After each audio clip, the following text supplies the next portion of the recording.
Assalamualaikum warahmatullahi wabarakatuh. Saya Kamaludin Aziz dari pelakita.id. Siang ini di Pusat Studi Perubahan Iklim di Rektorat Universitas Hasanuddin. Saya bersua lagi pria ganteng ini. Pria ganteng ini saya tahunya bernama Ahmad waktu itu karena dia sempat bicara di seminar berkaitan dengan energi terbarukan ya di Hotel Aston ya waktu itu ya. Nah ini Novotel ya, Novotel. Ya, tapi sebenarnya bukan semata karena pernah berinteraksi. Saya termasuk pernah mendengar sepak terjangnya mahasiswa atau sudah alumni nih? Sudah alumni. Oh, sudah alumni. Fresh graduate. Fresh graduate. Oke. Jadi Ahmad ini alumni Ilmu Kelautan Unhas yang untuk teman-teman pasti akan terbelalak matanya atau kagum karena dia telah melakukan banyak perjalanan ke luar negeri, ke China, ke Jepang, Portugal juga. Itu intronya. Mat, ini sekarang sudah selesai. Sudah, coba jelaskan dulu siapa nama lengkapnya, kemudian alumni dari mana ini ceritanya. Siap. Halo semuanya, saya Ahmad Aufasiki Sulkifli. Tapi start dari Oktober bertambah sarjana kelautan di belakangnya. Ada SKL di belakangnya. Iya. Ini ada di tempatnya Pak Dr. Rijal Idrus sebagai apa ini? Sebagai apa ya? Staff, something like that, Right. and then Yeah. scientist, something like that. Supporting team for the scientists. Yeah, because you are alumni means expert in some maybe issue or topics ya.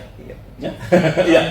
Tapi bukan itu dulu. Kita ingin stressin dulu alumni kelautan. Alumni kelautan Unhas. Iya. Dengan penampilan semodis ini, itu masuk di kelautan masih nyambung nggak ya dengan Harus nyambung, kita harus nyambung sama dimanapun dan kapanpun kita ada. Bukan karena masuk kelautan ini kulit begini bukan ya? Enggak, kuliah saya dari dulu alhamdulillah. Iya. Enjoy ya di kelautan. Enjoy. Oke, bisa diceritakan, saya panggil Aufa. Iya. Aufa. Kelautan mahasiswanya berapa tahun, kemudian tema yang menjadi risetnya itu apa? Saya masuk 1 Agustus dan keluar tepat ujian 2025 Agustus, jadi pas 4 tahun. Kemudian riset saya fokusnya ke pencemaran lingkungan. Oh, pencemaran. Tapi objek saya pada terumbu karang. Pollution, ya. Marine pollution on marine biota.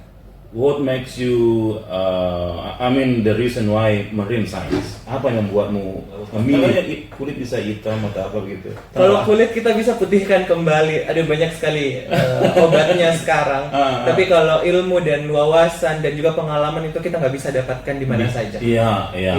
Dan di kelautan itu ya. Dan di kelautan kita bisa belajar dari on top of the earth, dari luar bumi sampai ke dalamnya itu kita bisa tahu karena climate change yang sekarang isu global kan sampai ke dasar lautan bisa tercapai itu. Iya, saya ingin underline di ilmu kelautan atau Fakultas Ilmu Kelautan dan Perikanan Unhas ada Departemen Ilmu Kelautan, dirimu kuliah di sana itu berapa tahun? 5 tahun ya? 4 tahun. 4. Oke, dan di situ sebenarnya sebagai mahasiswa apa yang menjadi yang daya tariknya buat dirimu? Daya tariknya karena kita bisa mengenal lebih jauh dari tentang laut, tentang lingkungan, dan kita cuma nggak belajar saja di laut, tapi kita juga bisa memikirkan, kita bisa menghubungkannya dengan sumber daya, kita bisa menghubungkannya dengan perekonomian. Kita nggak pernah tahu loh kalau pencemaran ternyata itu bisa mempengaruhi apa yang namanya ekonomi. Jadi inline ada garis merahnya, ada benang merahnya. Ikan-ikan yang tercemar, kemudian udang macam-macam itu kalau dia tercemar orang pasti tidak akan beli ya. Ya. Oke, itu dipelajari di ilmu kelautan ya. Oke, dan tadi saya dengar Anda alumni dari SMA 17. Itu kan SMA keren ya. Alhamdulillah. Iya. Tapi milih kelautan gimana ceritanya itu? Bisa. Milih kelautan motivated by myself. Oke. Iya. Saya memang dari dulu itu pengennya ke humaniora, social humaniora. Tapi unfortunately saya masuknya jurusan IPA pada saat SMA. Jadi nggak inline. Iya, kita sama. Saya juga masuk ilmu kelautan MIPA, biologi ya waktu itu. Yang menarik tadi pernah ke Jepang, pernah ke China, pernah ke Portugal. Itu dalam konteks sebagai mahasiswa atau ada traveling sebagai anak pangeran atau sultan atau apa? Gimana ceritanya tuh? Alhamdulillah selama kuliah traveling ke luar negeri itu nggak pernah. Kalau traveling liburan, holiday. Tapi kalau traveling as a student, study itu hampir every single year, mewakili Unhas, mewakili Indonesia. Merinding saya ini. Berarti itu sebagai mahasiswa kelautan kan? Sebagai mahasiswa kelautan. Di kelautan, di ilmu kelautan ada banyak peluang, opportunity untuk Anda bisa ke luar negeri ya. Tadi itu bisa ke Portugal itu misalnya? Ke Portugal pada saat itu saya kompetisi. Apa? Itu mewakili Unhas dengan paduan suara mahasiswa. Oh, anak alumni kelautan tapi kedon suara. Paduan suara. Bisa ya? Bisa, walaupun banyak praktikum, banyak lab segala macam, tapi kita juga bisa berprestasi. Asik, itu boleh ya di. Iya. Oke. Terus ke China? Ke China mewakili 2 kali, alhamdulillah. 1 kalinya di show Shanghai Ocean University. 1 kalinya juga masih di show, tapi ini collaborated with Food Agricultural Organization-nya PBB. Keren banget itu profil PBB. alumni ilmu kelautan FIKP Unhas ya. Kita banyak membahas tentang perikanan, budidaya perikanan, water management yang ada di dunia, dan kita collaborated sama scientist dunia memikirkan bagaimana sih sumber daya perikanan, bagaimana sumber daya kelautan yang ada di dunia ini bisa membangun FAO, bisa membangun kesediaan pangan yang ada di dunia. Tidak minder ya dengan mereka itu. Jujur minder. Karena sebenarnya Kenapa? program itu hanya boleh buat PhD student sama para profesional. Tapi saya di situ masuk. Ini pasti sudah head to head karena sudah bisa selesai kan, maksudnya yang lu lewati kan pasti ya. Alhamdulillah. Artinya di balik ini ada kompetensi yang luar biasa.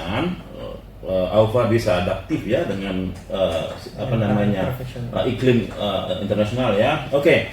Nah, ini teman-teman sekalian, sebagai alumni ilmu kelautan saya juga selalu membayangkan masa depan maritim kita atau kelautan kita, coastal marine kita itu tetap kaya warna, ya, kaya inovasi, kaya improvisasi dalam hal pengembangan dan seterusnya.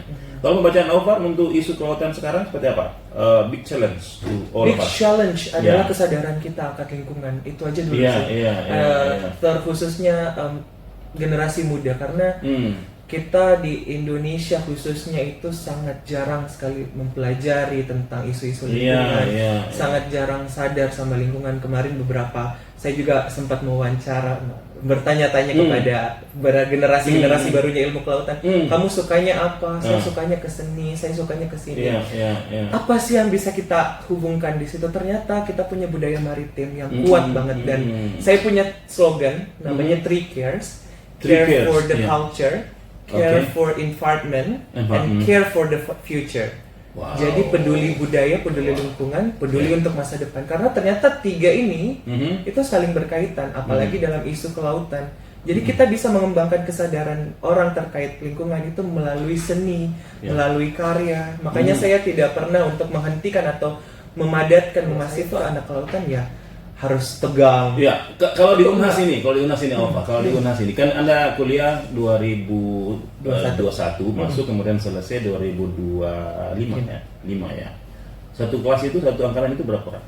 Kalau saya ada 3 kelas ABC, setiap kelas itu 30-an, jadi kita memang totalnya 120 orang.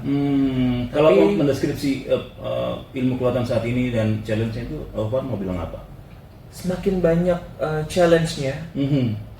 Memang karena Alfa dari base-nya pencemaran dan climate change, itu challenge-nya makin besar.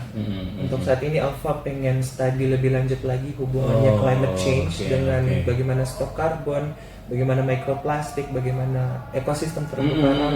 Itu memang challenging-nya di situ. Bakal gampang karena sudah pernah ke Jepang, sudah pernah ke China, sudah pernah ke Portugal. Iya, oke. Saya kira untuk sementara itu yang saya bisa share ke teman-teman. Banyak hal menarik yang telah disampaikan Ahmad Alfar ini, dan nampaknya memang kita harus selalu istilahnya optimis ya, melihat coastal marine kita ya. Kalau misalnya kondisi di China, di Jepang, di Portugal untuk konteks marine di sini itu sama atau ada beda? Beda, terkhususnya yang di Portugal, karena kemarin sempat kita lombanya di Universitas Lisbon.